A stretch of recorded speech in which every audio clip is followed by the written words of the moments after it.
La luz de la mañana se extendía perezosamente sobre el jardín inmaculado, filtrándose entre las hojas de la bugambilla que florecía exuberante junto al portón de la mansión. Era una mañana de una calma engañosa, tan silenciosa que podía escuchar el susurro de los gorriones entre las ramas del laurel centenario. Me encontraba junto a la ventana del piso de arriba, contemplando el patio desde las alturas, mientras aspiraba el aroma delicado de la taza de manzanilla que humeaba entre mis manos. Mi vida, tras 5 años de matrimonio con Andrés, vista desde fuera, parecía el sueño rosado que cualquier mujer desearía.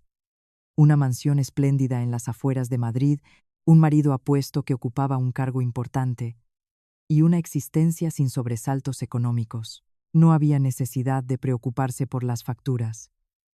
Pero quizás era precisamente esa apariencia de perfección lo que alimentaba las corrientes ocultas que estaban a punto de irrumpir y romper la tranquilidad de mi hogar. El sonido de un taxi deteniéndose ante el portón interrumpió mis pensamientos. Me sorprendí, pues no esperaba a nadie ese día, y ninguna amiga había anunciado visita. Desde las alturas vi descender a una mujer de mediana edad, apresurada, cargada con bolsas grandes y pequeñas. Era Dolores, mi suegra. Cargaba consigo cestas de mimbre repletas de productos de su pueblo, con ese rostro suyo de rasgos duros pero mirada afilada que no dejaba de recorrer, con una actitud difícil de definir, cada rincón de la mansión. Me apresuré a dejar la taza sobre el alféizar, me alicé el jersey y bajé la escalera para recibirla. Por más que la vida que compartía con Andrés fuera holgada, cada vez que mi suegra venía a visitarnos, sentía una presión invisible que se asentaba sobre mis hombros. Nada más llegar a la puerta, esbocé la sonrisa más cálida que pude. «Buenos días, Dolores. ¿Por qué no avisó para que Andrés fuera a recogerla? ¿Ha venido cansada del viaje?» Dolores no respondió de inmediato. Depositó las bolsas con energía sobre el suelo de mármol reluciente. El golpe seco resonó en el salón amplio.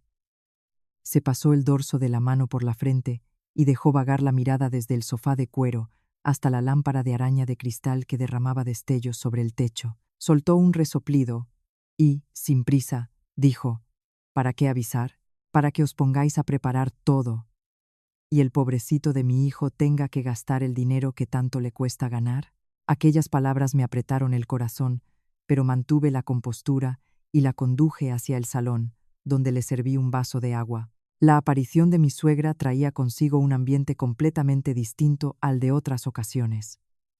Ya no era simplemente la madre del pueblo que venía a ver a su hijo. En su manera de mirarme había algo nuevo. Para ella, yo me había convertido en un símbolo del despilfarro y la frivolidad. Durante toda la mañana estuvo deambulando por la casa, examinando cada mueble y dejando caer comentarios que me resultaba imposible rebatir. Se detuvo ante el frigorífico de 2 puertas, contempló los alimentos frescos del interior y chasqueó la lengua. «Vaya, vaya. ¿Cuánto dinero se va en comer así?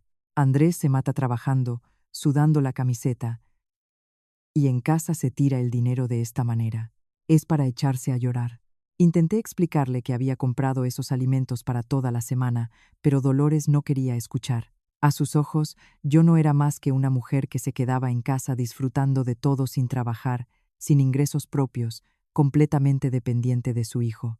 Lo que ella ignoraba era que la mansión estaba a mi nombre y que los más de 2.000 euros que cada mes se destinaban a cubrir todos los gastos desde la electricidad y el agua hasta los regalos que enviábamos a su pueblo, salían de mi propia cuenta corriente. Yo había elegido el silencio. Había elegido quedarme en segundo plano para que Andrés pudiera brillar, para que conservara la dignidad de ser el hombre que sostiene el hogar. Pero ese silencio mío, sin quererlo, se había convertido en el motivo por el que mi suegra me despreciaba cada vez más. La comida del mediodía transcurrió en una tensión extraña. Andrés volvió a casa a mitad de su jornada para comer con su madre. Estaba contento de verla, aunque el cansancio se le notaba en el semblante. Al verlo un poco apagado, Dolores retomó su letanía de siempre. Pinchó un trozo de carne en el plato de su hijo y me lanzó una mirada de soslayo. «Andrés, hijo, escúchame. Llegas a casa agotado del trabajo, con toda la presión de la empresa encima. Necesitas descansar. Si encima tienes que cargar con todo esto, antes o después vas a quedarte sin fuerzas. Te lo digo yo. Andrés se quedó un momento paralizado. Me miró a mí y luego miró a su madre. ¿Qué dice usted, mamá? Lucía también se ocupa mucho de la casa, ¿sabe? Dolores dejó los cubiertos sobre el mantel. Subió el tono. ¿Qué se ocupa? ¿Barrer un poco y hacer la comida se llama ocuparse? Mira cómo está esta casa. Todo lujo y derroche. La factura de la luz de un mes debe ser lo que yo gasto en un año en el pueblo. ¿De dónde sale ese dinero si no es de tu bolsillo? Mi nuera vive como una reina, sin mover un dedo en nada serio, y encima con mansión. Con coche de gama alta, bajé los ojos hacia el plato de arroz. Sentí la garganta apretada. Aquellas palabras eran como agujas clavándose en mi amor propio. Quería decir la verdad. Gritar que era precisamente yo quien sostenía económicamente a esta familia, que la empresa de Andrés atravesaba dificultades y que había tenido que transferirle dinero en silencio para que pudiera pagar las nóminas de sus empleados. Pero al ver la expresión orgullosa de Andrés, no fui capaz. Temía que si la verdad salía a la luz, su autoestima quedaría destruida delante de su madre. Durante toda la tarde, Dolores no dejó de hacer alusiones a la hija de una conocida del pueblo, guapísima, trabajadora, empleada de banca, que enviaba dinero a sus padres todos los meses. Me comparaba con ella, una mujer que según mi suegra solo sabía vivir a costa de los demás. Cada una de sus palabras era un jarro de agua fría sobre el esfuerzo silencioso que yo llevaba años realizando. Durante todo ese tiempo había seguido trabajando en la sombra, había preparado con esmero la habitación más cómoda para ella, pero mi amabilidad parecía incapaz de llenar el abismo de sus prejuicios. Al caer la tarde, cuando los faroles de la calle comenzaron a encenderse, el ambiente dentro de la mansión se volvió más sofocante que nunca. Andrés estaba encerrado en su despacho. Sus suspiros llegaban hasta el pasillo. Le llevé una taza de café, pero él me la rechazó con un gesto, con cara de irritación. Las palabras de su madre habían empezado a hacer efecto. Comenzó a mirarme de una manera diferente, con una mirada de sospecha que nunca antes había visto. La duda, el agotamiento y la impotencia de un hombre atrapado entre su madre y su mujer empezaban a manifestarse. Me quedé en el balcón mirando el jardín oscurecido, con una inquietud extraña en el pecho. La presencia de mi suegra no había traído solo recuerdos del pueblo. Era como la mecha encendida de contradicciones que llevaban tiempo contenidas. Sentía que una tormenta se estaba formando dentro de mi propio hogar. Y yo, la auténtica propietaria de esa casa, me sentía como una intrusa, como la acusada ante los ojos de las personas que más quería. Mi paciencia traería felicidad algún día. O simplemente era una manera de alimentar malentendidos que crecían sin control. Un escalofrío me recorrió la espalda cuando escuché la voz de mi suegra cuchicheando con Andrés en el salón. Era baja, pero suficiente para que yo pudiera oírla. Hijo, tienes que andarte con ojo.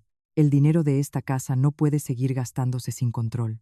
A mí me parece que algo falla en la manera que tiene tu mujer de manejar las finanzas. Hijo mío, algo no cuadra. A la mañana siguiente, el ambiente en la mansión no se había alivianado, sino todo lo contrario. Se había vuelto más denso y asfixiante con la llegada inesperada de Rebeca, la hermana de Andrés. Rebeca era una mujer de carácter práctico y amante de los lujos, que siempre me había mirado con envidia, convencida de que yo había tenido suerte al casarme con un hermano tan brillante. Nada más poner un pie en casa, se dirigió directamente al salón, tiró el bolso sobre la mesa y llamó a su madre a gritos. Las voces y las risas de las dos llenaron cada rincón de la casa, apagando la música suave que yo solía poner cada mañana para empezar el día con calma. Yo estaba en la cocina preparando el desayuno. Al escuchar a Rebeca parlotear sobre los artículos de marca que había visto por internet, sentí una premonición sombría. Rebeca cogió un vaso de zumo de naranja que yo acababa de exprimir y paseó por el salón con la actitud de una propietaria inspeccionando sus dominios. De repente se detuvo ante la estantería de madera maciza del rincón, donde reposaba un jarrón de cerámica antigua de esmalte azulado, de un valor incalculable. Era el regalo que mi padre me había dejado, una reliquia sin precio que yo guardaba como si fuera el bien más preciado de mi vida. Rebeca lo cogió, lo examinó y arrugó los labios con desdén. Mira esto, mamá. La cuñada sí que sabe gastar el dinero del hermano. Este jarrón viejo y horrible tiene pinta de haber costado una fortuna. Dolores se acercó de inmediato, con cara de pocos amigos. Claro, la que no trabaja no sabe lo que vale el dinero, y encima va llenando la casa de trastos anticuados que solo sirven para estorbar. Me apresuré a salir de la cocina. Rebeca, ese jarrón es muy frágil y tiene un valor sentimental enorme para mí.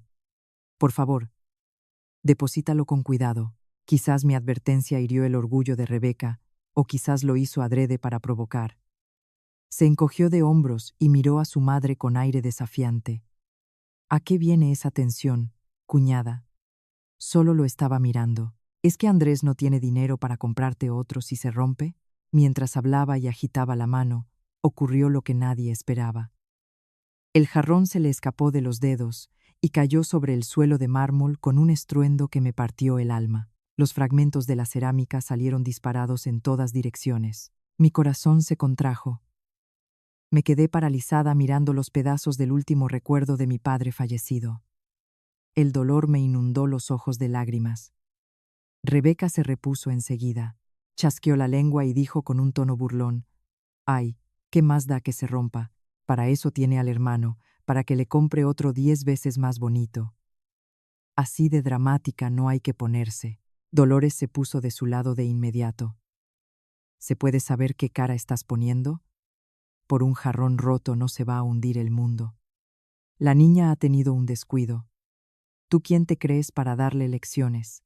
Justo en ese momento, Andrés regresó a casa a buscar unos documentos que había olvidado.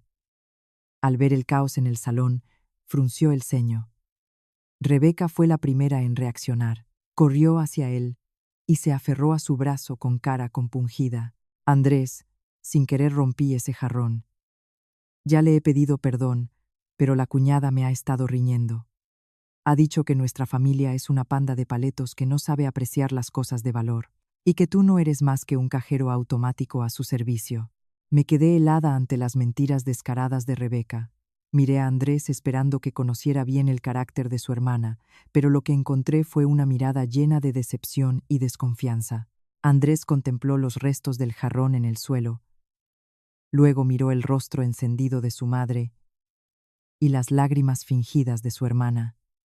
Se volvió hacia mí con la voz cargada de tensión. Te has pasado de la raya, Lucía. Los objetos se pueden reponer, pero los lazos familiares no. ¿Cómo has podido insultar a mi madre y a mi hermana de esa manera? Me ahogué al intentar explicarme. Andrés, yo no he dicho nada de eso. Ese jarrón era un recuerdo de mi padre. Solo le pedí a Rebeca que tuviese cuidado. Jamás he menospreciado a tu familia, pero Dolores no me dejó terminar. Se abalanzó hacia adelante. Mira cómo protesta Andrés. Desde que llegué aquí, nunca me ha tratado con el respeto que merezco. Me mira por encima del hombro porque vive en esta casona y usa cosas caras. Nos desprecia por ser gente sencilla. Rebeca añadió su cuota. Eso, hermano. Y últimamente la veo muy rara, escondiéndose a hacer llamadas. A lo mejor está dando el dinero a alguien de fuera. Una mujer sin trabajo. ¿De dónde saca tanto para gastar? Las palabras de Rebeca fueron como cuchillos. La sospecha comenzó a germinar en la mente de Andrés. Me miró como si fuera una desconocida. Andrés era un hombre muy orgulloso. Siempre había dado por sentado que era él el único sustento del hogar. De modo que cuando Rebeca insinuó que yo estaba usando su dinero para dárselo a otros, la rabia le estalló por dentro. Sin decir una palabra, se fue directo al dormitorio y empezó a revolver el cajón de mi tocador. Lo seguí espantada. Andrés, ¿qué estás haciendo?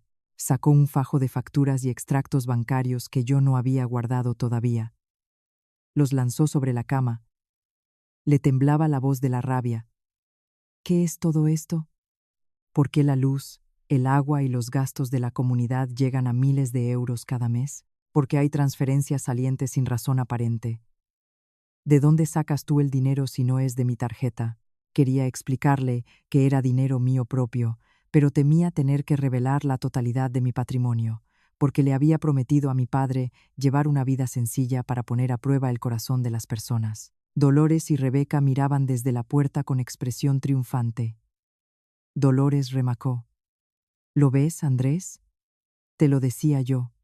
Se gasta el dinero como el agua. Con esta clase de mujeres no se puede confiar. Andrés me miró con frialdad. A partir de mañana bloqueo todas las tarjetas adicionales. Si te quedas en casa, gasta menos. Y no se te ocurra usar mi dinero para tus asuntos oscuros. Aquella tarde fui relegada dentro de mi propia casa. Andrés no bajó a cenar. Se encerró en el despacho. Dolores y Rebeca estuvieron sentadas en el sofá viendo la televisión, riendo y charlando como si nada hubiera pasado. Yo recogí en silencio los fragmentos del jarrón de cerámica, con el alma despedazada. Cada trozo era como un pedazo de mí misma. Comprendí que en esta casa nunca había sido de verdad un miembro de la familia, sino una extraña a la que vigilaban y de la que se aprovechaban. Entrada la noche, en el silencio más absoluto, me senté sola en el salón a oscuras, con la mano cerrada en torno a un fragmento afilado de cerámica que me había hecho sangrar la palma. Pero ese dolor físico no era nada comparado con la traición que sentía en el alma. De repente, el móvil vibró. Un mensaje de un número desconocido, breve pero que me hizo latir el corazón a toda velocidad. Tenga cuidado. Ellos no son lo que usted cree. Están planeando echarla de esta casa. Me quedé mirando la pantalla, con una mezcla de miedo e incredulidad. ¿Quién me enviaba eso? ¿Y cómo sabía lo que estaba ocurriendo dentro de mi familia? El cielo se encapotó de repente esa tarde. Nubes grises y pesadas avanzaban desde el horizonte, ocultando los últimos rayos de un día agotador. Era el aniversario de bodas de Andrés y yo, una fecha que en cualquier otra circunstancia habría celebrado con alegría. Me había pasado toda la mañana en la cocina, preparando los platos que más le gustaban a Andrés, con la esperanza de que una cena íntima pudiera reparar las grietas abiertas. Extendí con cuidado el mantel blanco de lino. Encendí unas velas aromáticas y coloqué sobre la mesa una botella de Rioja Reserva que guardaba desde hacía tiempo. En el fondo de mi corazón seguía esperando un milagro. Que Andrés reconociera la sinceridad de su mujer y dejara de lado los murmullos de su madre y su hermana, pero el salón estaba helado. Dolores y Rebeca ocupaban el sofá con miradas escrutadoras y despreciativas. Cuando Andrés entró por la puerta, su cara mostraba cansancio e irritación. No miró la mesa que yo había preparado. No pronunció ninguna felicitación. En cambio, tiró una carpeta sobre el sillón y se sentó junto a su madre. Dolores aprovechó enseguida la ocasión para contarle cómo yo había malgastado el día entero en tonterías, mientras él se dejaba el alma trabajando. Rebeca tampoco se quedó atrás. Le echó un vistazo a la botella de Rioja y soltó una risita. Madre mía, ya está otra vez gastando el dinero del hermano en caprichos de lujo. No sé cómo no te quiere más, Andrés. Tragué mi pena y con voz suave invité a todos a sentarse a la mesa. Andrés se acomodó pero no tocó ningún plato. Me miró con una frialdad glacial. Lucía, hoy he recibido un aviso de la empresa. El presupuesto de reserva para varios proyectos está seriamente comprometido. ¿Sabes algo de eso? Me quedé sin palabras. Antes de que pudiera responder, Dolores se adelantó. ¿Para qué preguntas, hijo? Seguro que ella ha estado sacando dinero por detrás para comprarse cosas o enviarlo a su familia. Me apresuré a contestar. Andrés, yo no he tocado tu dinero. Al contrario, he estado intentando ayudarte a equilibrar los gastos. La rabia de Andrés estalló como gasolina sobre el fuego. Se levantó de golpe y tiró el plato de la mesa. El sonido de la porcelana, haciéndose añicos, llenó el silencio. ¿Ayudarme? ¿Con qué? Eres una mantenida, no tienes trabajo ni ingresos. ¿Con qué autoridad me hablas de ayudar? Ya no pude contenerme más. Las lágrimas me traicionaron, la voz me temblaba. Nunca te has preguntado por qué tu empresa aguantó 2 años sin problemas en plena crisis. ¿Por qué con los 1.000 euros que me dabas al mes para la casa los gastos siempre estaban cubiertos y sobraba? Dolores se levantó de un salto y me señaló con el dedo. Cállate. ¿Cómo te atreves a restarle mérito a mi hijo? Malagradecida. Rebeca echó leña al fuego. Sí, hermano. Encima le replica a mamá. ¿Ves cómo le importa a esta familia? La provocación de su madre y su hermana fue la gota que colmó el vaso. Andrés se plantó delante de mí. En un momento de total pérdida de control, levantó la mano y me abofeteó. El golpe seco resonó en la habitación. Me tambaleé y me derrumbé sobre el suelo, llevándome la mano a la mejilla que ardía y me palpitaba.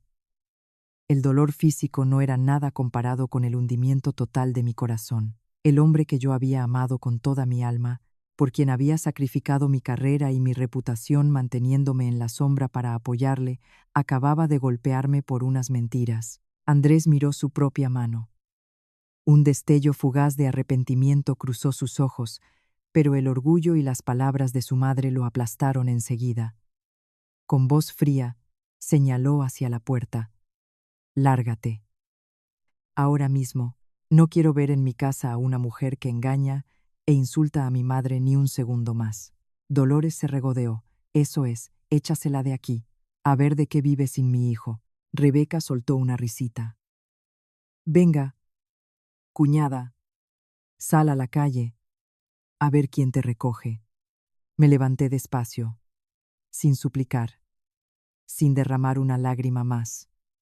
Mi corazón en ese momento se había convertido en piedra. Subí a la habitación, saqué de debajo de la cama una maleta vieja y desvencijada, la única cosa que había traído conmigo al entrar en esa casa 5 años atrás. Solo metí unas pocas mudas sencillas y el diario de mi padre. Todo lo demás, los artículos de lujo, las joyas que yo misma había comprado con mi dinero, lo dejé allí.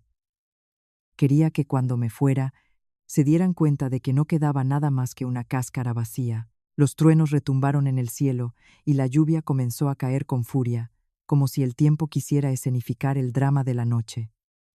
Bajé la escalera arrastrando la maleta. Andrés seguía sentado, inmóvil como una estatua. Dolores y Rebeca revolvían ya los objetos del salón con toda la tranquilidad del mundo. Me detuve en el umbral y me giré por última vez hacia esa mansión en la que había puesto toda mi ilusión, mimando cada rincón. Dije en voz muy baja, apenas para mí misma, pronto comprenderéis lo que acabáis de perder. Salí a la lluvia. El frío del agua empapó mi ropa, pero no me hacía temblar tanto como el frío que llevaba por dentro. Caminé por la avenida que conducía fuera del complejo residencial.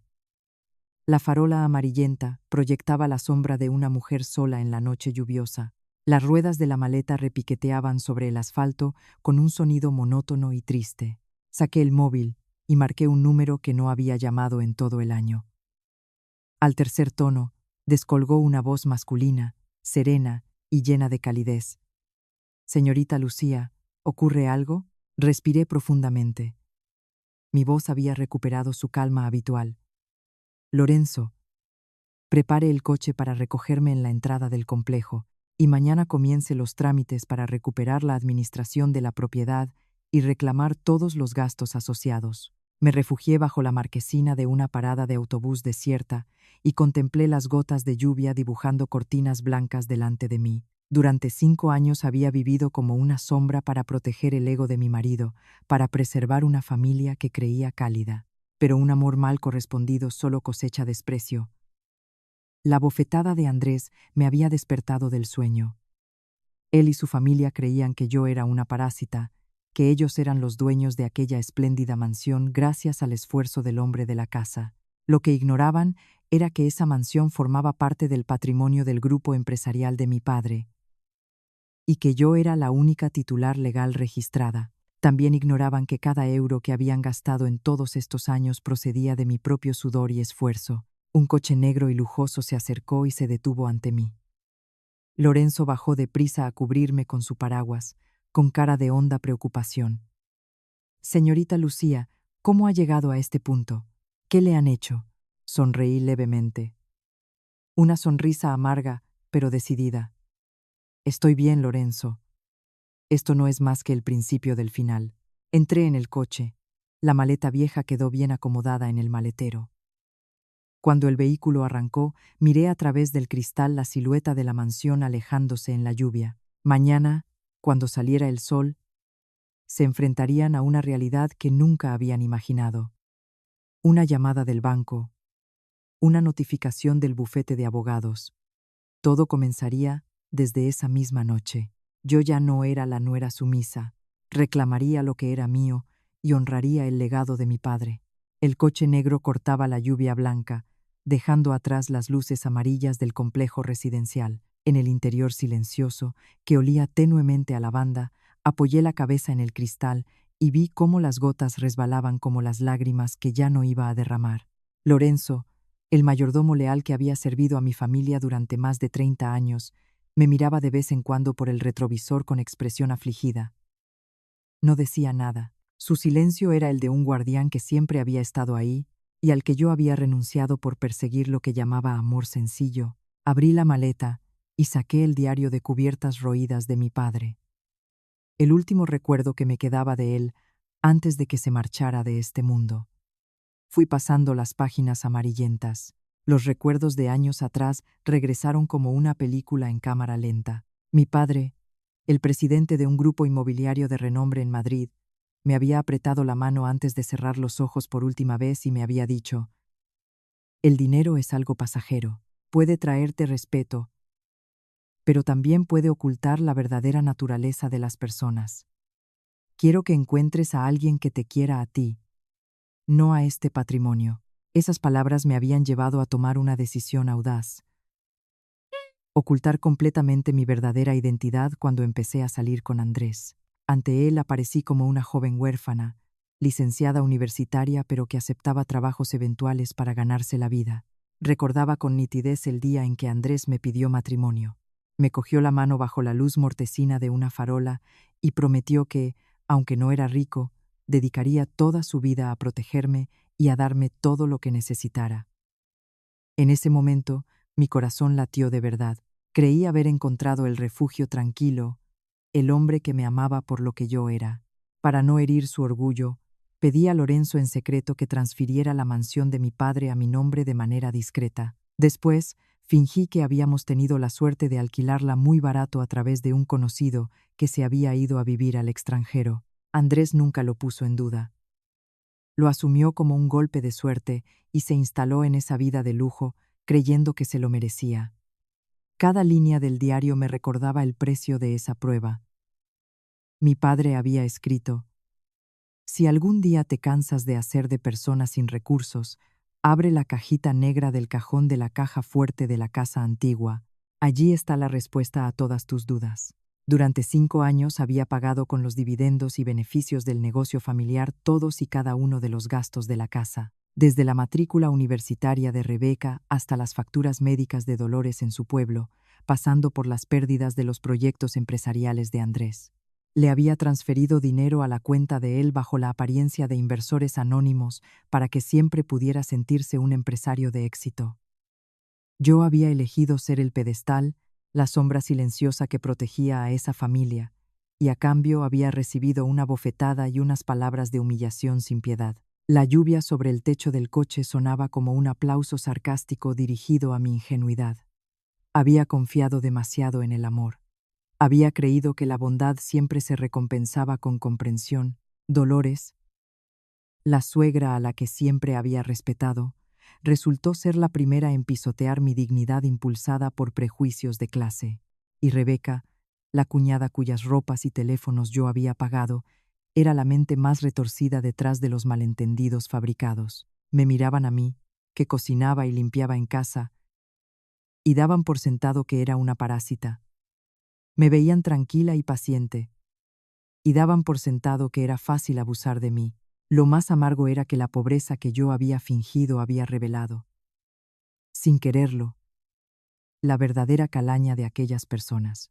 El diario también me recordaba un secreto que había procurado olvidar: el origen real de la empresa que Andrés dirigía. En realidad era una filial integrada en el entramado del grupo familiar.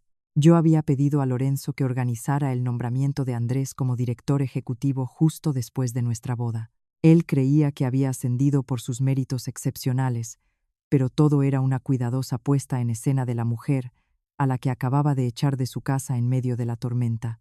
Le había ocultado la verdad sobre el patrimonio, sí. Pero mi único propósito había sido que pudiera vivir con la dignidad de un hombre triunfador sin que la sombra de su mujer lo eclipsara. El coche frenó ante el portón de la vieja casa de mis padres, una construcción señorial y recogida, lejos del bullicio de la ciudad. Lorenzo bajó y me cubrió con el paraguas al entrar. La casa seguía igual, con ese olor inconfundible a madera de cedro y el calor suave de los recuerdos. Entré en el estudio donde mi padre solía trabajar cada noche. Sobre la mesa seguía una fotografía de los tres, sonriendo. Toqué el rostro de mi padre en la imagen y sentí surgir un arrepentimiento tardío. Tenía razón. El corazón humano es lo más imprevisible que existe. Había usado la riqueza para poner a prueba la sinceridad y al final solo había cosechado traición. Me senté en el sillón giratorio tapizado en cuero. Sentí cómo el poder y la responsabilidad volvían a correr por mis venas. Durante 5 años, había dormido en el papel de esposa ejemplar, de nuera resignada. Ya era hora de despertar. Ya no era Lucía, la joven huérfana y frágil. Era la heredera del grupo Mirafuentes, la persona que sostenía el destino de miles de empleados y que ahora también sostenía la llave del derrumbe de aquella familia. Miré la maleta vieja a mis pies. Representaba 5 años de juventud y de amor entregados por error. Llegué a la última página del diario, donde mi padre había escrito con los trazos más firmes: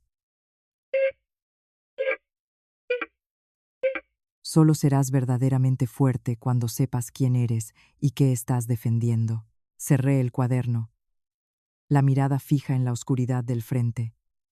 Estaba defendiendo el honor de mi padre, el patrimonio que él había construido con su esfuerzo. No podía permitir que personas codiciosas e ingratas siguieran pisoteando lo que yo más quería. Mañana, cuando despertaran en aquella mansión espléndida, descubrirían que su vida había tomado un rumbo inesperado. Una llamada del banco, una carta del bufete de abogados. Todo comenzaría ahí. El juego acababa de empezar, y yo sería quien determinara el desenlace. El móvil vibró de nuevo. El mismo número desconocido. Esta vez era un video corto. En las imágenes borrosas de una cámara de seguridad del salón, vi a Dolores y Rebeca repartiéndose las joyas que yo había dejado en el armario de cristal. Rebeca reía satisfecha. ¿Lo ves, mamá? Te dije que era lo mejor echarla. Ahora esto es nuestro. Andrés estaba sentado en un rincón del sofá. No las detuvo. Solo bebía vino en silencio, con una expresión de indiferencia que me heló la sangre. Mi corazón dio un último latido de dolor y se quedó completamente frío.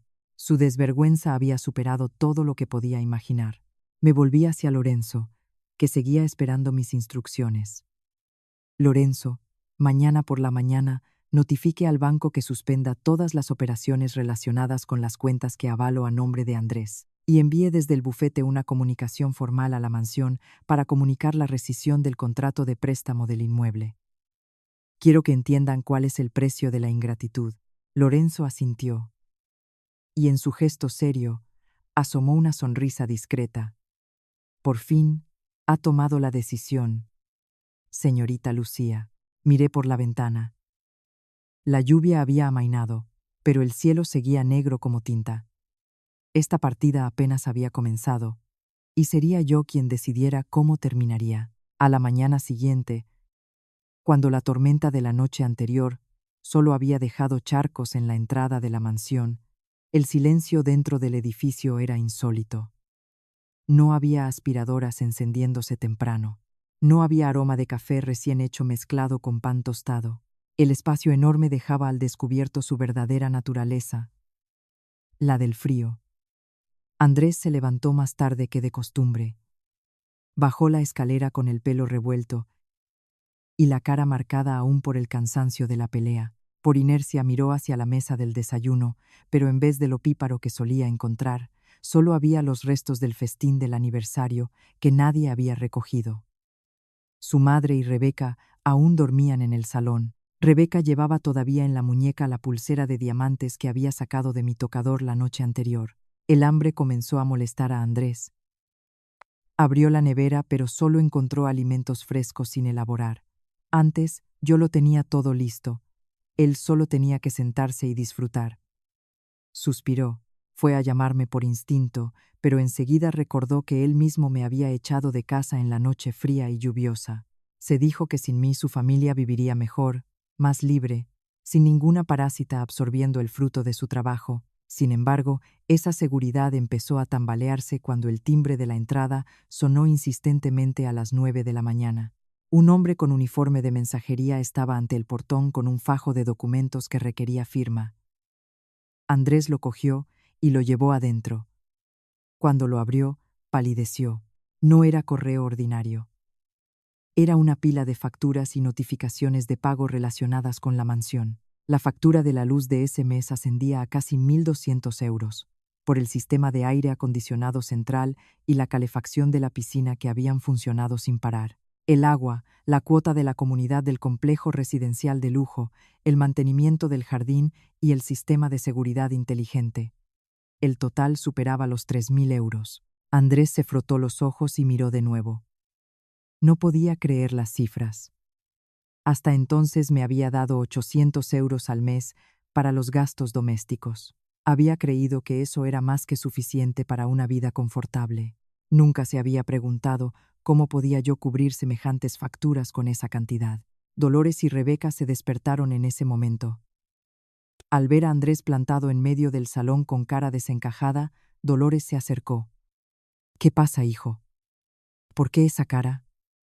Andrés le mostró las facturas. «Mamá, este mes los gastos de la casa son enormes. No entiendo cómo puede ser».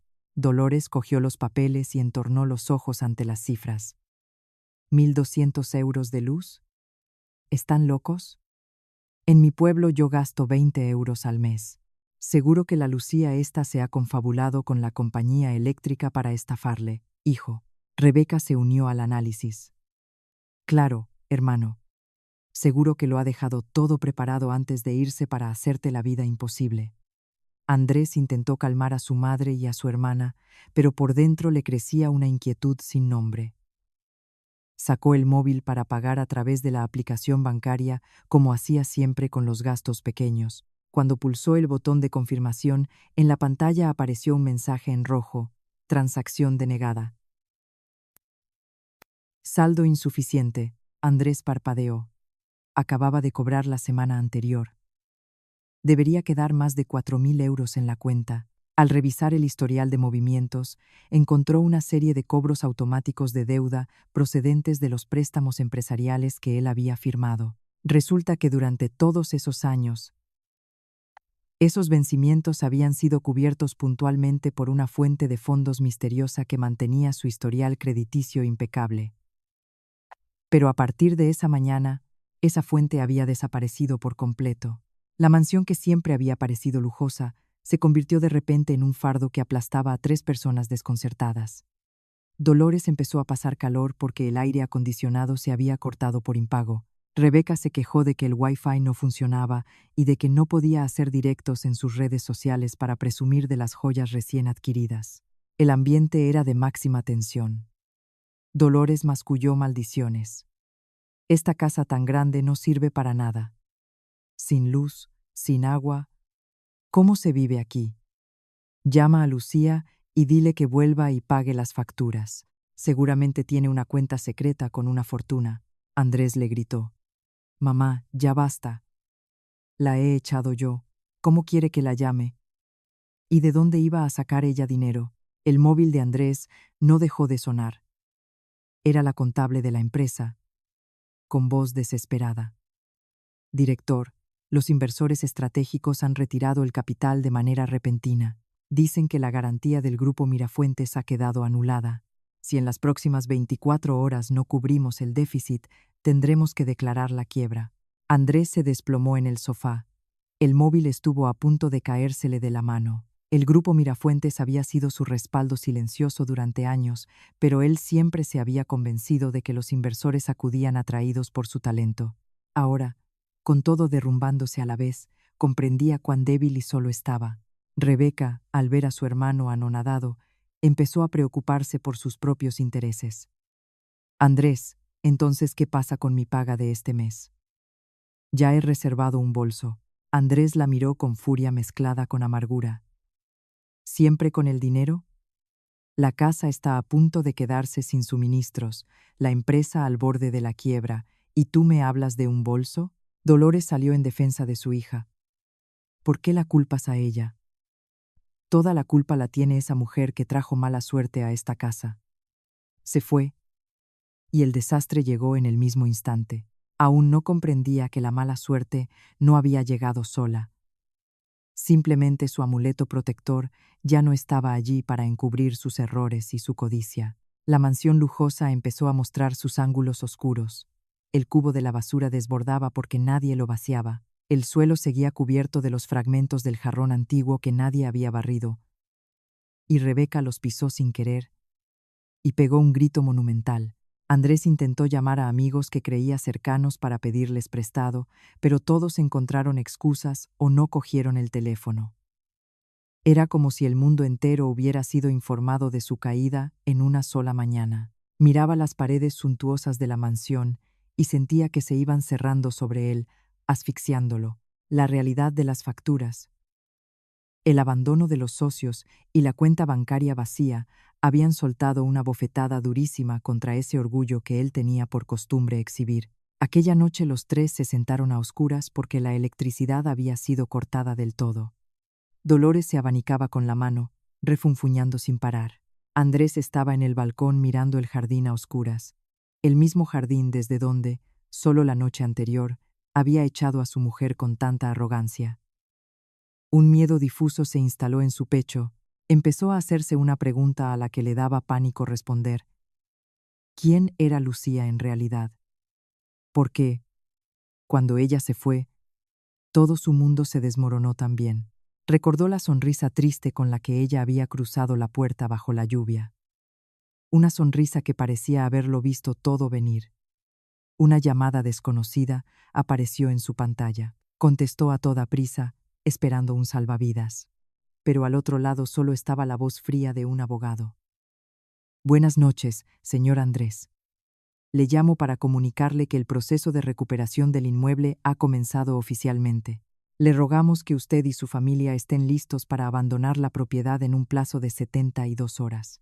La luz de la mañana siguiente se filtraba entre los árboles centenarios del jardín de la casa antigua de mi familia, ese lugar que había sido mi hogar tranquilo antes de que yo me lanzara a un matrimonio tan turbulento. A diferencia de la mansión moderna y fría que acababa de dejar atrás, esta casa tenía una quietud solemne y llena de historia. El canto de los pájaros en las ramas altas, el perfume de las flores de magnolia flotando en la brisa, devolvían la calma a mi espíritu después de los sucesos tan violentos. Me quedé junto a la ventana mirando el jardín donde mi padre plantó con sus propias manos los rosales. Me dije en silencio que por fin había vuelto a casa. Ya no era la nuera humillada. Ya no era la esposa despreciada. Era yo misma, la única heredera de un patrimonio que durante años había ocultado a cambio de un amor que resultó ser una ilusión.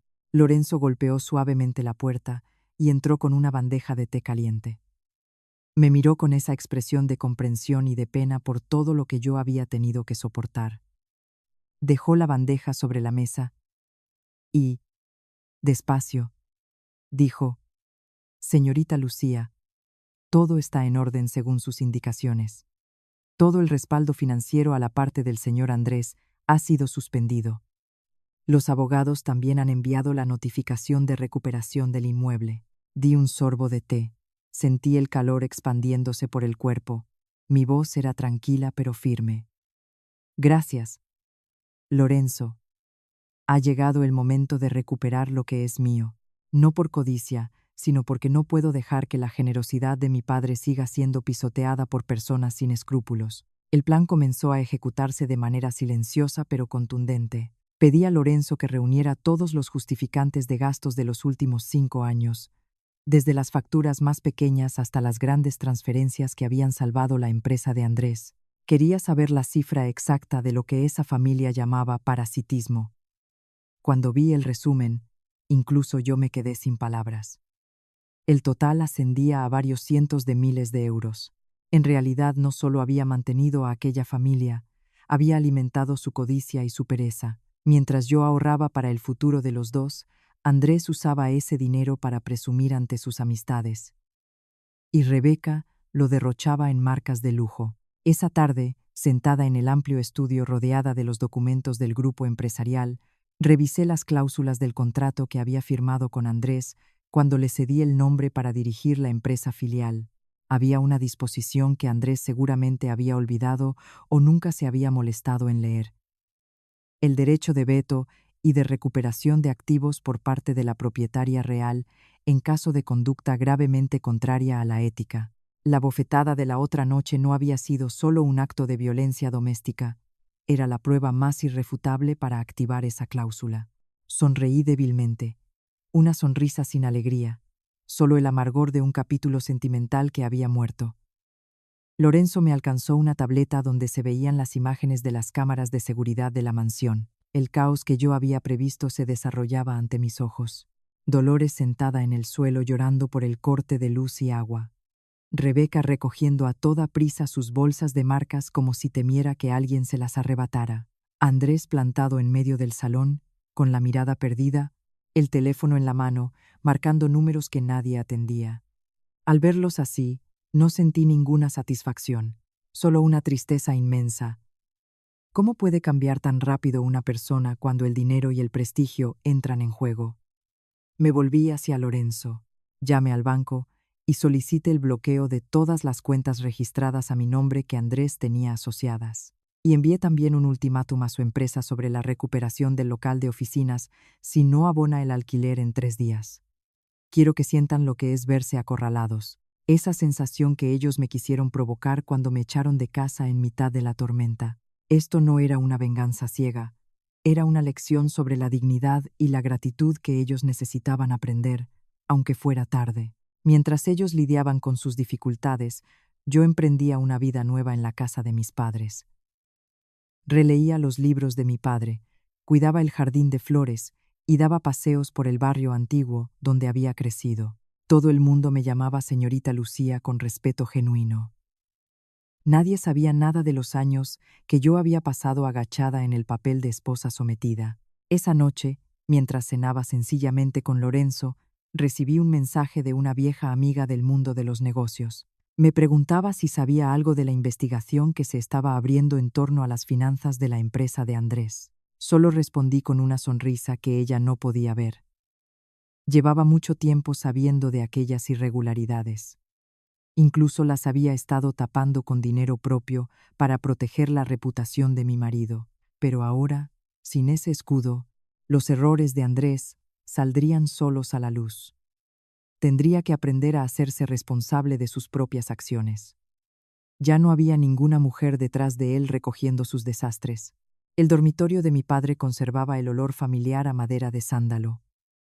Me coloqué ante el altar familiar, encendí una vela y recé en voz muy baja. Papá, perdona que no te haya hecho caso antes. Dejé que el amor ciego me tapara los ojos, pero de ahora en adelante viviré a la altura de lo que esperabas de mí. No dejaré que nadie vuelva a hacerme daño. El humo de la vela ascendió en espirales, como testigo silencioso de mi promesa. Sentí surgir dentro de mí una fuerza nueva, más poderosa y resuelta que nunca. La noche era profunda y quieta en la vieja casa. Tumbada en la cama de mi infancia, miraba el techo mientras trazaba los próximos pasos en mi cabeza. Sabía que Andrés y su familia vendrían a buscarme aquí, pues era el único lugar de mi pasado que conocían. Aunque nunca les hubiera importado de verdad, vendrían con ruegos o con amenazas, pero no sabían que detrás de ese portón de madera ya no había una mujer fácil de intimidar, sino una dueña de su destino que sostenía en la mano la llave del futuro de todos ellos. Mi silencio en ese momento era la tormenta más feroz que se estaba gestando para barrer a los traidores de mi vida. La luz del tercer día desde que abandoné la mansión ya caía con fuerza sobre las hojas cansadas de los plátanos del barrio antiguo. A diferencia de la quietud absoluta de la casa de mis padres, el ambiente en la mansión donde permanecía la familia de Andrés era el de una sartén al rojo vivo. Aquella mañana, Dolores se levantó con la costumbre de coger la tarjeta bancaria adicional que yo solía dejar en el cajón de la cocina para ir al supermercado. Quería comprar frutos secos y productos gourmet para recuperarse del agotamiento de los días sin luz, y también para descargar el mal humor gastando el dinero de la nuera a la que tanto despreciaba. Rebeca se apuntó entusiasmada. Llevaba tiempo con el ojo puesto en unos zapatos de firma recién lanzados y daba por hecho que solo tenía que deslizar la tarjeta para tenerlos. Pero cuando llegaron al mostrador de pago del centro comercial de lujo, un cubo de agua helada les cayó encima. La cajera, tras intentar varias veces, devolvió la tarjeta negra reluciente con una mirada de pena. Lo siento, señora. La cuenta asociada a esta tarjeta ha sido cerrada de manera definitiva por su titular. No podemos procesar ningún pago. Dolores se quedó rígida. La cara le ardió de vergüenza ante todas las miradas del entorno. Levantó la voz. ¿Qué dice usted? Esta es la tarjeta del hijo mío, director de una empresa grande. Tiene dinero para toda la vida. ¿Cómo va a estar cerrada? Rebeca revisaba la aplicación del móvil, pero todo aparecía en un gris apagado de cuenta bloqueada. Salieron del centro comercial con la cabeza baja, llenas de humillación. Dolores no alcanzaba a comprender lo que estaba pasando. Repetía entre dientes que yo debía de haber usado algún truco sucio o haberme llevado el dinero antes de irme. Llamó a Andrés de inmediato. Él estaba en el banco, desesperado intentando desbloquear las cuentas de la empresa. Los gritos de su madre al teléfono solo aumentaron el desbarajuste. Andrés recordó entonces la dirección de la antigua casa de mis padres, a la que solo había ido una vez, el día de la boda, y que nunca más le había importado porque la consideraba un barrio viejo y decaído. Con la actitud de quien va a reclamar una deuda, cargó a su madre y a su hermana en el coche y se plantó ante la casa, dispuesto a encontrarme y obligarme a reabrir el flujo de dinero. Cuando el coche de Andrés se detuvo ante el portón, no encontraron la casita humilde que se habían imaginado. Lo que había era un portón de madera maciza de roble, con tallas artesanales, y un vigilante de seguridad en la entrada. Antes de que Andrés terminara de bajarse del coche, vio salir un vehículo de alta gama, mucho más lujoso que el suyo propio. A través del cristal tintado, Andrés y Dolores se quedaron mudos al verme sentada en el asiento trasero. Pero lo que más los desconcertó no fue el lujo a mi alrededor, sino la persona que iba a mi lado. Era Lorenzo, que hoy había sustituido su uniforme de mayordomo por un traje elegante de asistente de alta dirección y me estaba entregando con toda atención un fajo de documentos. Andrés se lanzó a interceptar el coche. Golpeó el cristal con la mano, gritando: «Lucía, sal aquí. ¿Qué has hecho con mi cuenta? ¿De dónde has sacado tú ese coche?» Hice una señal al conductor para que bajara el cristal. Mi mirada ya no guardaba ningún rastro de afecto, solo distancia y frialdad.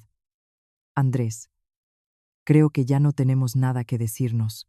Lo que era mío lo he recuperado, y lo que tú creías tuyo simplemente nunca ha existido sin mi aval. Dolores corrió hacia adelante señalándome con el dedo. Así que con un viejo estás. Llevas el dinero de mi hijo a un tipo así, ¿verdad? Por eso te fuiste tan rápido de casa, muy suelta de lengua. Lorenzo estuvo a punto de bajar del coche para poner las cosas en su sitio, pero yo le frené. Miré a Dolores directamente, con una calma que daba miedo.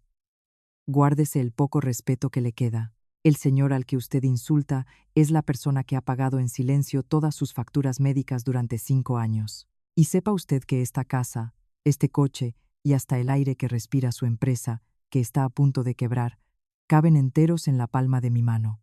Rebeca, parapetada detrás de su hermano, me miraba con una mezcla de miedo y envidia. No amenace, cuñada. Andrés se ha ganado su sueldo. Es director. Usted solo era una mantenida, no tiene ese poder. No me molestó en seguir discutiendo. Le hice una señal al conductor, y el coche reanudó la marcha. El vehículo pasó junto a ellos dejando una nube de polvo y una perplejidad absoluta en el semblante de los tres. Andrés se quedó paralizado en mitad de la calle. En su cabeza empezaban a encajar las piezas sueltas. ¿Por qué un hombre elegante y poderoso atendía a su mujer de esa manera? ¿Por qué todos sus socios le habían dado la espalda justo cuando yo me marché?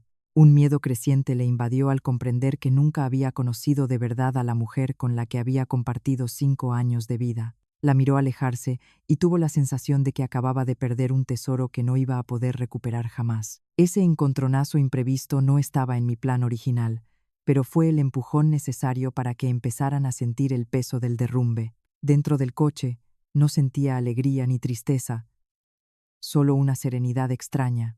La verdad había empezado a salir a la luz, y el precio que ellos pagarían aún era solo el primer renglón de la factura de su ingratitud. Me volví hacia Lorenzo. Prepara el siguiente paso. Quiero que encuentren por sí mismos la verdad sobre la titularidad de la mansión. Déjalos que vivan un poco más en la incertidumbre. El coche desapareció tras el recodo del barrio antiguo, dejando a 3 figuras pequeñas y desorientadas ante el portón cerrado de un pasado que ellos mismos habían traicionado. El ambiente en la mansión, después del encontronazo en la calle, era opresivo. El salón enorme, que había albergado cenas espléndidas, ahora solo acogía el silencio agobiante y la espera. Andrés estaba inmóvil en el salón, con la linterna del móvil proyectando sombras largas en su cara. Dolores y Rebeca, exhaustas tras el episodio, se encogían en el sofá caro sin energía para maldecir, los tres rodeados de preguntas sin respuesta sobre mi verdadera identidad. El silencio se rompió con el timbre del móvil de Andrés. Una voz exquisitamente educada pero glacial al otro lado, la de un empleado de alto nivel de un banco internacional, le informaba de que el expediente de aval para el uso de la mansión había caducado formalmente al retirar la avalista todos sus compromisos financieros. El funcionario remató con un detalle que dejó a Andrés sin suelo bajo los pies. Señor Andrés, esta mansión forma parte del patrimonio heredado por la señorita Lucía del Grupo Mirafuentes. El derecho de disposición es exclusivamente suyo. Le rogamos que organice la entrega del inmueble en 48 horas. El móvil se le escurrió de la mano y cayó al suelo de mármol con un sonido hueco, como el último eco de su orgullo. En ese instante, un coche negro de gama alta se detuvo ante el portón. Bajó un hombre de mediana edad, maletín en mano, con un porte sereno y autoritario. Era Víctor, el abogado de cabecera de mi familia desde hacía décadas. Un hombre al que Andrés había visto brevemente el día de la boda y al que no había prestado ninguna atención. Víctor colocó sobre la mesa un grueso expediente sellado con el membrete del bufete y el emblema del Grupo Mirafuentes. Dolores intentó ponerse en pie para protestar, pero la mirada grave del abogado la dejó sin palabras. Víctor abrió el expediente con voz pausada pero plena de autoridad.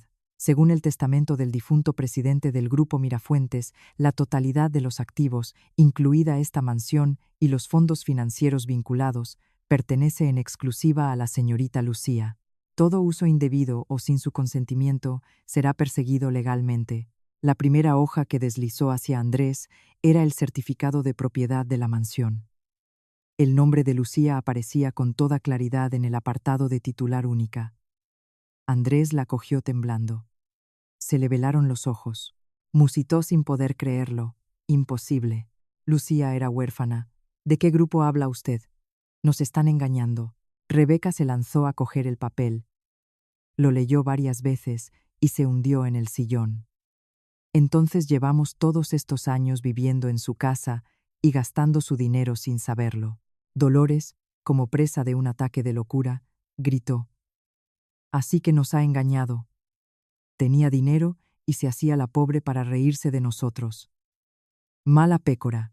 Víctor esbozó una sonrisa fina, cargada de ironía.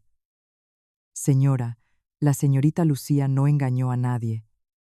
Solo quiso llevar la vida sencilla que su padre le pedía, y fue precisamente su generosidad la que mantuvo a esta familia durante 5 años. Señaló los anexos del expediente. Aquí están las pruebas. Cada mes, la señorita Lucía abonaba más de 2.000 euros en gastos de esta propiedad, sin contar las deudas personales del señor Andrés que ella liquidó en silencio. Si a eso le llaman engaño, que Dios nos libre de la honestidad. La verdad cayó como un rayo que desgarró la oscuridad. Andrés recordó cada vez que había gastado sin pensar, cada vez que se había enorgullecido de su talento empresarial, cuando el dinero llegaba de manera inesperada a su cuenta en los momentos difíciles. Todo había sido una ilusión creada por la mujer a la que había despreciado, para proteger su amor propio. Una vergüenza abrumadora se apoderó de él. Aquel tortazo de la otra noche no solo había golpeado mi cara, había destruido su propio futuro. Miró la mansión lujosa a su alrededor. Todo se volvía ajeno y amenazante, como si las paredes fueran a tragárselo. Víctor recogió los papeles y, antes de irse, lanzó una advertencia que dejó a Dolores completamente pálida. Les aconsejo que vayan preparando sus pertenencias personales. A partir de este momento, el equipo de seguridad supervisará la salida. Cualquier objeto de la señorita Lucía que desaparezca motivará una denuncia inmediata. Los pasos del abogado se fueron apagando, dejando a 3 personas hundidas en la oscuridad de una mansión vacía de sentido. Rebeca empezó a llorar. Las joyas que había tomado de mi armario se habían convertido en pruebas de su propia codicia. Dolores miraba al vacío. Quizás era la primera vez en su vida que sentía el peso de haber juzgado a alguien con tanta injusticia. Aquella noche, Andrés no pudo dormir.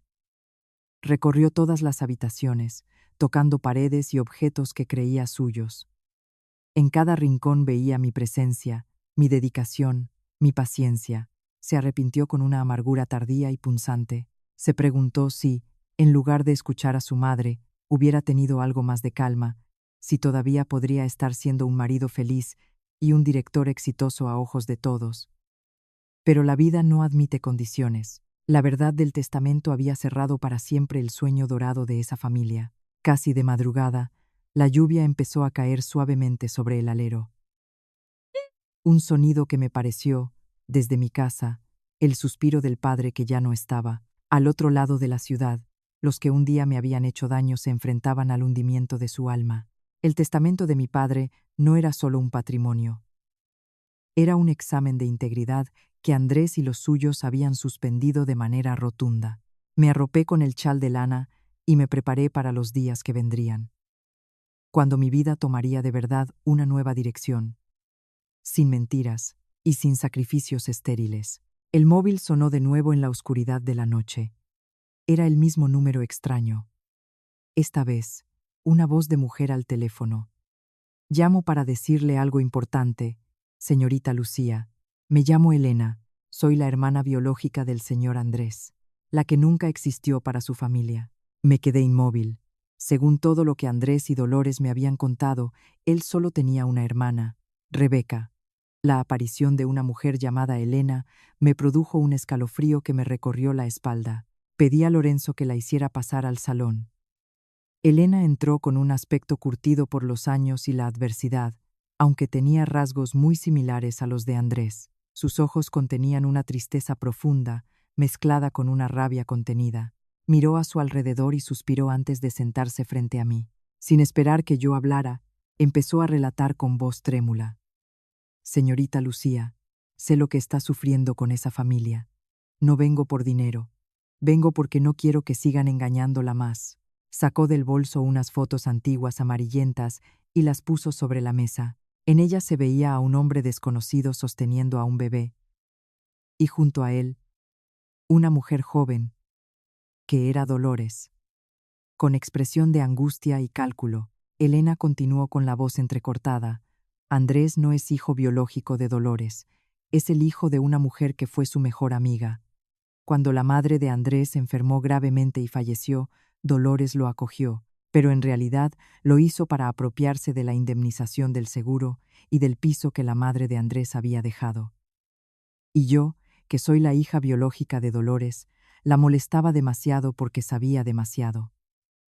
Así que con 10 años me abandonó en una estación de autobuses para tener las manos libres y poder usar a Andrés como fuente de ingresos en el futuro.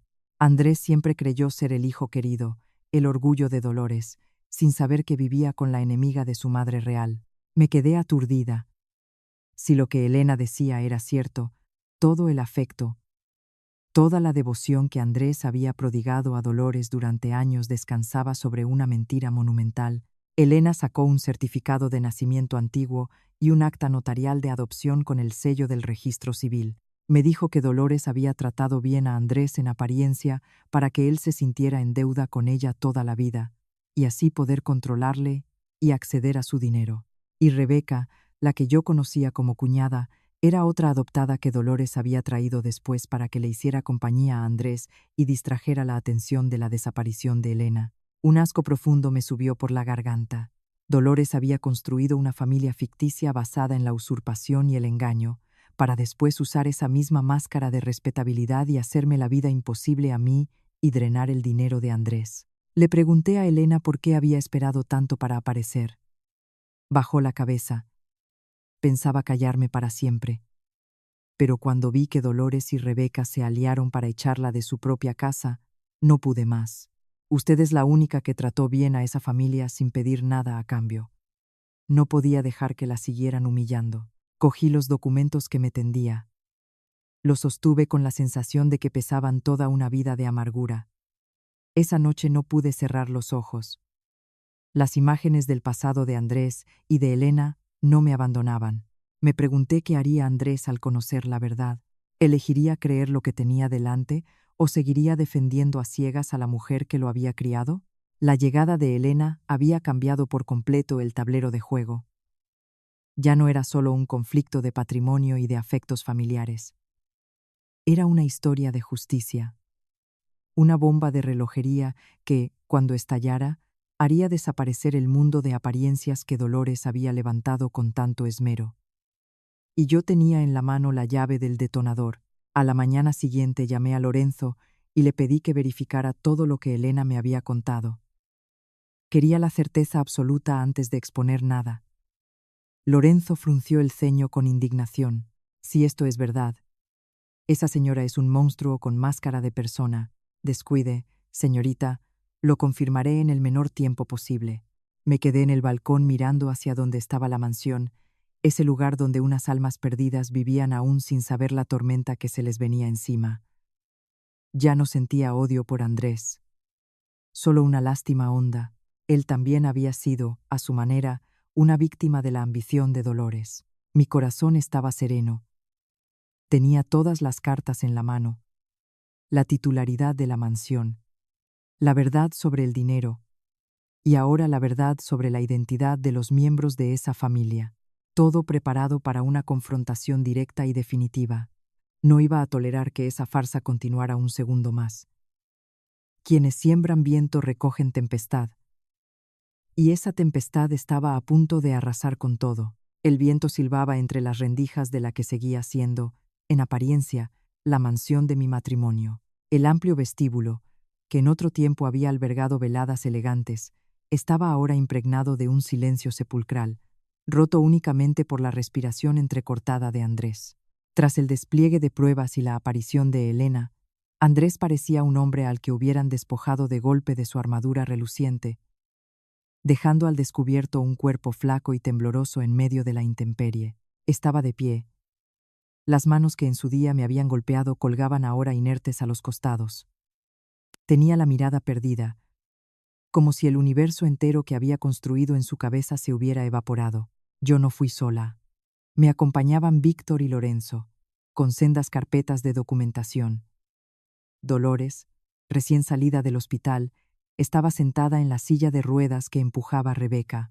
La cara de Dolores, antes tan cortante y calculadora, se había convertido en una máscara de cera, con esa mirada apagada de quien ya no puede seguir disimulando. Rebeca, a su lado, dirigía la vista hacia mí con una mezcla de pavor y curiosidad. Me senté en el sillón principal, frente a todos, y los fui mirando uno a uno en silencio. Dolores habló primero, con la voz todavía temblorosa pero en guardia. ¿Ha venido a contemplar cómo estamos de mal?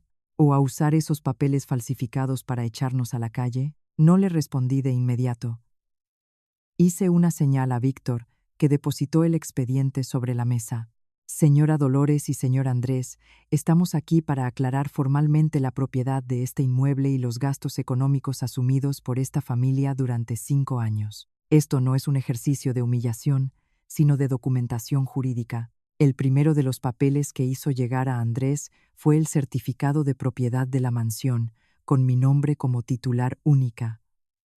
Andrés lo tomó con manos que le vibraban. ¿Cómo es posible? Lucía era huérfana. Le respondí con voz pausada y precisa. Esta mansión nunca fue tuya, Andrés. Siempre estuvo a mi nombre, heredada de mi padre. Yo misma pagué todas las facturas que te tenían tan asombrado, y el dinero que creías que llegaba de inversores anónimos a tu empresa era mío, transferido para que pudieras salvar los proyectos fallidos. Dolores intentó arrebatar el papel, gritando que yo era una embustera. Víctor la interrumpió, señalando los anexos. Extractos bancarios, facturas, transferencias mes a mes. Señora, la señorita Lucía abonaba más de 2.000 euros mensuales solo en gastos de esta propiedad, sin contar las deudas del señor Andrés, que ella liquidó en silencio. Si esto es lo que ustedes llaman vivir de gorrones, que el cielo nos libre de trabajadores. Rebeca se desplomó en el sillón. Recordó todas las veces que yo le había pagado caprichos sin quejarme. Andrés miraba el techo con los ojos cerrados, como si quisiera despertar de una pesadilla. Y entonces, siguiendo mi señal, Elena entró por la puerta principal. Al verla, Dolores se puso blanca como la cera y retrocedió con la silla. No. ¿Tú aquí? Elena miró a Dolores con ojos encendidos. Sí. La hija que usted dejó abandonada en una estación sigue viva.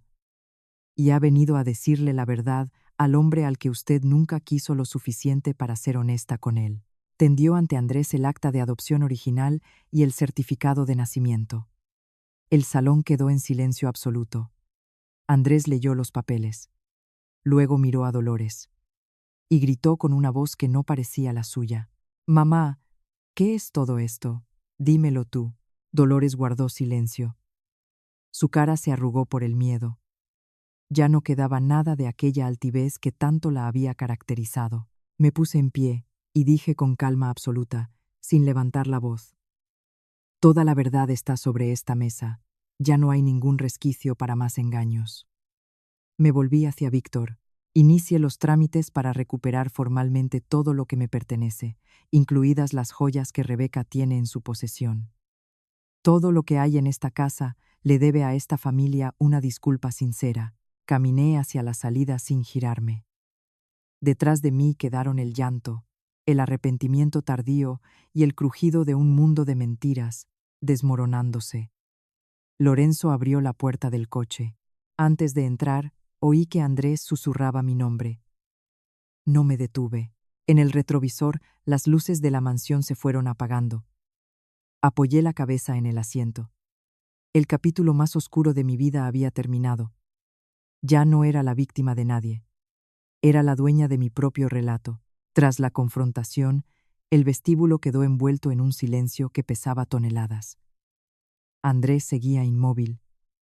Las manos que en otro tiempo le habían servido para firmar grandes contratos ahora colgaban inertes. La revelación de Elena, sumada al desplome total de todo lo que creía saber sobre su vida, lo había dejado como un hombre vaciado por dentro.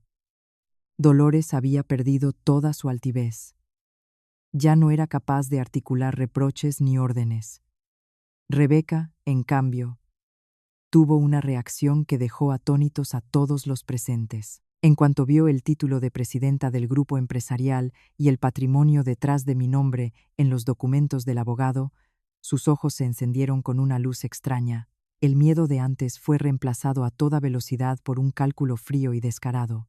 En lugar de acudir a consolar a Andrés o a su madre, se precipitó hacia mí y cayó de rodillas a mi lado. Lorenzo arrugó el ceño con un gesto de desprecio. La voz de Rebeca adoptó de súbito un tono meloso y servil. Cuñada Lucía, yo fui una víctima de los engaños de esa señora. Sabes que soy joven e ingenua. Me metió en la cabeza cosas terribles sobre ti y yo, sin darme cuenta, las repetí. En el fondo siempre te he admirado. Tienes el porte de una presidenta de verdad. No te molestes con tu pobrecita cuñada. De ahora en adelante, tú y solo tú serás mi guía. Incluso se apresuró a quitarse la pulsera de mi joyero, que seguía en su muñeca, y la extendió hacia mí con cara de súplica. Solo te la guardaba, te lo juro. Lucía, la empresa de Andrés se hunde, pero tú con un solo gesto podrías salvarlo, ¿verdad? Déjame ser tu asistente. Te lo pagaré con trabajo y lealtad. Sentí náuseas. Un ser humano es capaz de tirar su dignidad por el suelo, de darle la espalda a su propia madre adoptiva y a su propio hermano en cuestión de segundos, solo porque ha vislumbrado un beneficio económico nuevo. Retrocedí con discreción, evitando que sus manos alcanzaran mi ropa. Miré a Andrés, que permanecía inmóvil, y luego a Dolores, que contemplaba a la mujer en la que había depositado su confianza durante años, traicionándola ahora delante de sus ojos. Hablé con una frialdad que cortaba el aire. Rebeca, no hace falta que sigas actuando. Mi generosidad no está disponible para quienes solo eligen cómo tratar a los demás según el saldo de su cuenta. Todo lo que has dicho y lo que has hecho ha quedado registrado en esta casa y en mi memoria. ¿Crees que unos cuantos halagos borran las heridas que me causaste? Rebeca rompió a llorar. Suplicó de mil maneras, pero cada lágrima solo subrayaba más su verdadera naturaleza. Andrés levantó la vista y la miró con asco profundo. Rebeca, cierra la boca. ¿No te da vergüenza? Se volvió hacia mí. Por primera vez en toda esa noche, me miró directamente a los ojos con lo único que le quedaba de honradez. Lucía, no pido que salves la empresa ni que me perdones para vivir mejor. Solo quiero decirte que lo siento de verdad. Lo sé, es demasiado tarde. Me iré de aquí y me haré cargo de mis propias deudas. Es el precio de mi torpeza. Sentí que algo se aflojaba dentro de mí al ver ese último brote de dignidad en Andrés, pero sabía que no podía ablandarme. Víctor se adelantó y, con toda la corrección del mundo, indicó a Rebeca que se apartara. Lorenzo tenía el coche listo. El olor del jardín mojado llenó el vestíbulo cuando la puerta se abrió. Antes de salir, me detuve y me volví hacia los tres por última vez. Mañana vendrán los abogados a completar la transferencia formal. Tienen 12 horas para recoger lo que realmente les pertenece. Rebeca intentó decir algo más, pero la mirada de Lorenzo la silenció.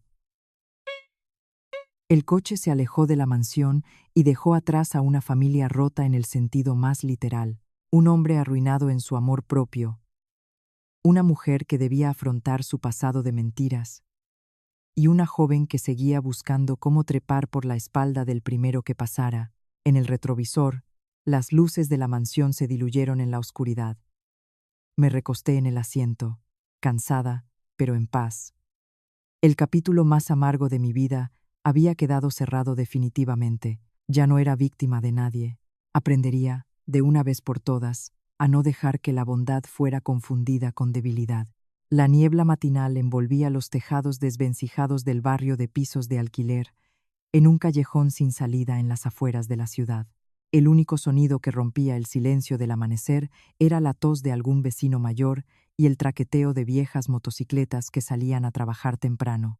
Muy lejos del espacio luminoso y perfumado de la mansión con jardín que habían habitado, Andrés, Dolores y Rebeca convivían ahora en un apartamento de alquiler de apenas 30 metros cuadrados. El ambiente era espeso, cargado de humedad y de olores de cocina barata que se colaban desde los pisos vecinos. Andrés permanecía sentado e inmóvil junto a la mesita de tablero de melanina con las tapas despegadas, mirando fijamente la notificación de quiebra de su empresa. Se sentía un hombre en ruinas, en lo económico y en lo moral. Dolores yacía en la cama de hierro estrecha, con la cara hundida y los ojos sin brillo mirando el techo lleno de manchas de humedad. Desde que la verdad sobre Elena y sobre su propia historia quedó al descubierto, parecía haberse apagado por dentro. La arrogancia de la mujer que siempre creía tener razón, la violencia verbal de la suegra que se imponía sobre todos, se habían esfumado. Le quedaba solo el peso de lo que había hecho, y ese peso la aplastaba. Rebeca, que en otro tiempo lucía vestidos de marca y coleccionaba bolsos de diseño, estaba ahora en un rincón del salón mirando su móvil con la pantalla agrietada, repasando fotos de una vida que ya no existía. No tenía ropas buenas ni zapatillas caras, solo un chándal viejo y unas sandalias de plástico compradas en el mercadillo. La astucia que la había llevado a intentar ganarse mi favor en el último momento se había estrellado contra un muro de indiferencia. Ningún empleo de categoría quería contratar a alguien sin formación, sin experiencia real y sin referencias. Estaba aprendiendo a duras penas lo que significa sostenerse con el propio esfuerzo. Andrés buscó trabajo manual para pagar el alquiler y las medicinas de Dolores. Descargaba cajas en un almacén, hacía repartos bajo el sol del mediodía. Las manos que antes solo conocían bolígrafos y teclados de ordenador se habían endurecido y llenado de callos. Cada noche, al regresar a ese cuarto diminuto y ver a su madre y a su hermana discutir por unos céntimos para la compra de verduras, sentía que el alma se le partía. Recordaba a Lucía.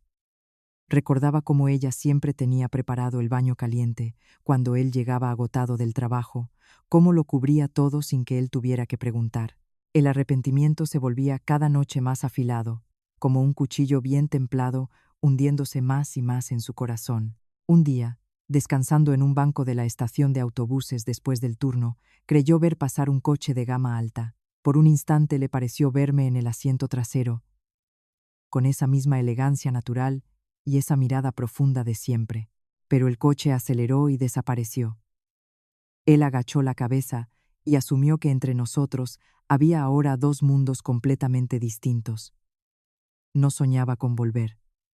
Solo esperaba que algún día pudiera estar delante de mí para pronunciar una disculpa sincera sin que fuera acompañada de ninguna petición económica. Eso era lo más valioso que había aprendido en aquella etapa de penuria. El amor propio verdadero solo aparece cuando uno reconoce sus errores y se levanta solo. Dolores también cambió. Dejó de soltar comentarios hirientes. Una tarde, cuando Rebeca se quejó de que el menú del día solo traía judías verdes hervidas, Dolores dejó los cubiertos sobre la mesa y dijo con voz tranquila: «Calla, la cuñada que tanto despreciabas nos daba de comer como reyes, y nosotras nunca se lo agradecimos. Que hoy tengamos algo en el plato ya es un privilegio». La frase cayó sobre el pequeño comedor como una piedra en el agua. El arrepentimiento empezó a calar hondo. Eran conscientes de que su mezquindad había destruido un hogar feliz y los había convertido en personas que no tenían nada salvo la vergüenza. A veces, cuando llovía sobre el tejado de Uralita, Andrés sacaba el diario de su madre biológica que Elena le había entregado y lo leía. Lloraba por la madre que nunca conoció, por su propia ingenuidad al haber confundido a la enemiga con la benefactora y por la traición que le había infligido a Lucía. Se preguntaba si hubiera podido darse cuenta antes de que algo no encajaba en la actitud de Dolores, pero la vida no tiene caminos de vuelta. Dolores también cambió su forma de mirar las flores.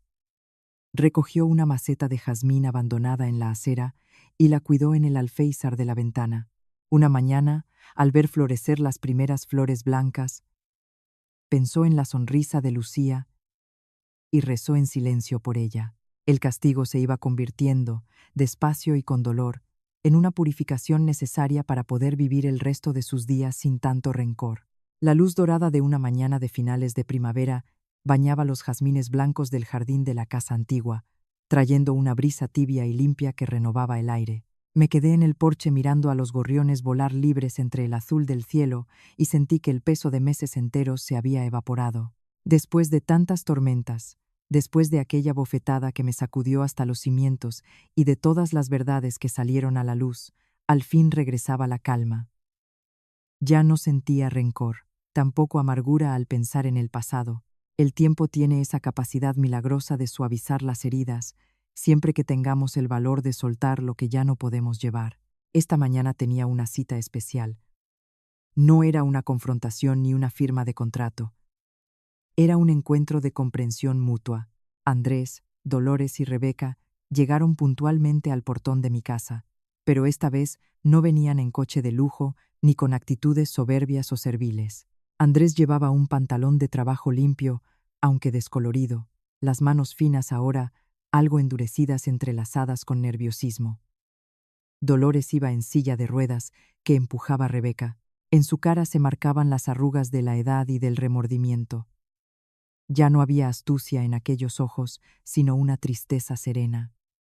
Rebeca iba en silencio, sin el menor rastro de su antigua coquetería o de su teatral cambio de bando. Les pedí a Lorenzo que abriera el portón y los invitó a pasar al jardín. El verde exuberante y el rumor del agua del pequeño surtidor parecieron aliviar la tensión que traían. Preparé una infusión de hierbas aromáticas del jardín. El perfume familiar hizo que Dolores cerrara los ojos un instante. Fue ella quien habló primero, con la voz ronca y entrecortada. «Hija, he pedido que me traigan aquí para decirte algo. He vivido toda mi vida en el engaño y en la codicia.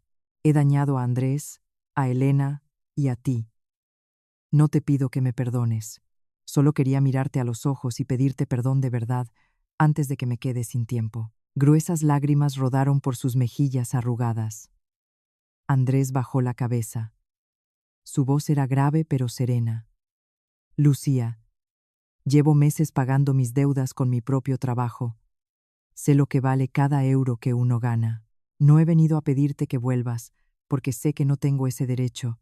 Solo quiero que sepas que comprendo la magnitud de tu generosidad y que lo que te hice aquella noche no tiene perdón posible, pero lo llevo dentro como una condena justa». Rebeca habló por último, con la voz de alguien que por primera vez en su vida no estaba buscando un ángulo de ventaja. «Cuñada, gracias por no haberme denunciado por las joyas. Estoy trabajando en un supermercado y pienso seguir sola. Con lo que gane yo misma». Los miré a los tres. Las personas que me habían hecho tanto daño ahora parecían más pequeñas y más humanas que nunca. Lo que habían pasado era suficiente lección. Bebí un sorbo de la infusión y dejé que el amargor inicial se diera paso a la dulzura de fondo, como la vida misma. «He tomado una decisión», dije con voz tranquila y clara. «No voy a recuperar la mansión para venderla ni para alquilarla. He hablado con los abogados. Ese edificio se va a transformar en una fundación benéfica que llevará el nombre de mi padre y el de la madre biológica de Andrés». Andrés me miró con sorpresa y gratitud. «Podrán vivir en el pabellón pequeño de la parte trasera», continué, «para cuidar el jardín y colaborar con la fundación. Los gastos de su manutención deberán cubrirlos con su propio trabajo. Yo no aportaré más dinero, pero sí les ofrezco un techo y una tarea que les permita conservar algo de dignidad. Esta es mi última condición. Os perdono lo que me hicisteis, pero no puedo olvidarlo, y tampoco podemos volver atrás. A partir de hoy, vivid con honradez y con gratitud». Dolores se llevó la mano arrugada a la mía y la apretó temblando. «Gracias, hija. Gracias por ser tan grande». Andrés asintió con la mirada anegada. «Lo haremos bien, Lucía. Cuidaremos esa casa como tú cuidaste a esta familia». Una curación silenciosa tuvo lugar en aquel jardín lleno de sol. La rabia se deshizo como el humo de la infusión. Sentí que había hecho lo correcto, no por debilidad, sino porque quería preservar la bondad dentro de mí misma. Cuando se marcharon, me quedé mirando cómo sus siluetas desaparecían tras el portón. Vi a Elena al fondo de la calle, sonriéndome. Ella había encontrado trabajo estable y seguíamos en contacto. La verdad había aflorado. La justicia se había servido, y cada persona había encontrado al fin su lugar verdadero en el mundo. Volví a la casa, cogí el diario de mi padre y añadí las últimas líneas. «Papá, he encontrado la paz de verdad. He resistido sin dejar que el dinero corrompa mi corazón, y he aprendido a perdonar sin perderme a mí misma». Esa tarde di un paseo por el barrio antiguo, sintiendo el pulso lento y sereno de las calles que me habían visto crecer. Todo parecía más luminoso y vivo que nunca. Sabía que por delante me esperaban grandes proyectos, responsabilidades con el grupo Mirafuentes y muchos retos todavía por descubrir. Pero guardaría siempre en el corazón esa sencillez y esa autenticidad. La historia de la bofetada, de la noche de lluvia y de los secretos de familia se había convertido en la lección más valiosa de mi vida. Me había hecho más fuerte y más madura. La vida seguía su curso, y cada nuevo día era una página en blanco donde escribir algo más hermoso. Me senté en un banco de piedra a la sombra de un árbol centenario y respiré hondo el aire fresco del atardecer. Perdonar no significa borrar el pasado, significa abrir un futuro que ya no está encadenado al dolor de ayer. Sonreí, una sonrisa verdadera, nacida del fondo del alma. Todo puede resolverse cuando se tiene el valor de vivir con el corazón abierto y con la justicia como brújula. Mi historia terminaba aquí, pero una vida nueva, radiante y llena de esperanza, me esperaba al doblar la esquina, allí donde la sinceridad y la bondad siempre encuentran su lugar justo.